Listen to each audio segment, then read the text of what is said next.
Bom, pessoal, hoje eu vou falar um pouquinho sobre o Yad Vashem, que foi o primeiro museu em memória do Holocausto.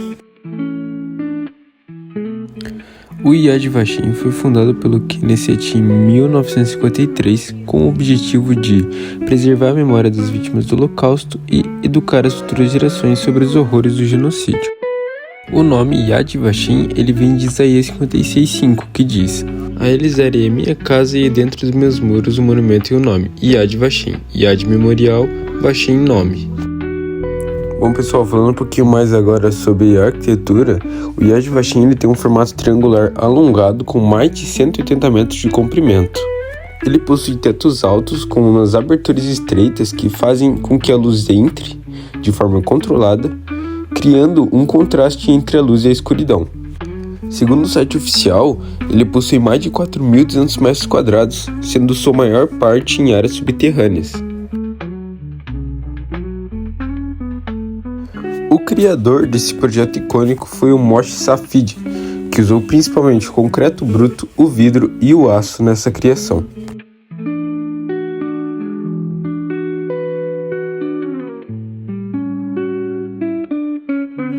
O museu ele conta com 10 galerias que contam a história do Holocausto.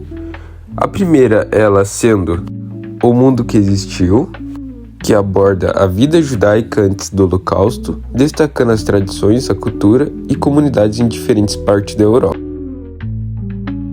A segunda, que é De Iguais a Excluídos, que mostra como gradualmente eles foram marginalizados sobre o regime nazista. A terceira, que é O Começo Terrível, que aborda o começo nazista, desde a ascensão até o poder, até as primeiras perseguições.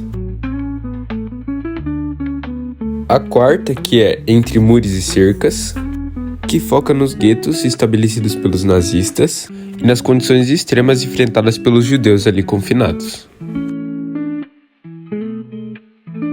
A quinta, que é Assassinato em Massa, que detalha os assassinatos feitos em massa nos campos de extermínio. A sexta, que é A Solução Final, que concentra-se nos planos de extermínio sistemáticos dos judeus. A sétima, que é Resistência e Resgate, que relata os atos da resistência judaica, bem como os não-judeus que ajudaram a salvar vidas. A oitava é Os Últimos Judeus, que conta a história das últimas comunidades judaicas que foram exterminadas conforme a guerra chegava ao fim. A nona, que é O Retorno à Vida. Ela retrata o período após a libertação, abordando a vida nos campos deslocados e a reconstrução das comunidades judaicas. E o último, que é o Epílogo Enfrentando a Perda. Ele reflete sobre o impacto duradouro do Holocausto e a memória das vidas perdidas. Bom, pessoal, após falar um pouquinho sobre as galerias, agora eu vou falar sobre o Hall dos Nomes. O Hall dos Nomes é uma das partes mais emblemáticas do museu.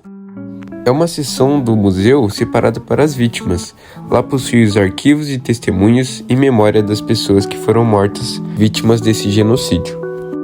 Podemos concluir então que esse museu é muito diversificado dos outros, por causa do contexto temporal, do percurso emocional, dos elementos interativos que há no museu e por ele ser o maior arquivo do Holocausto existente.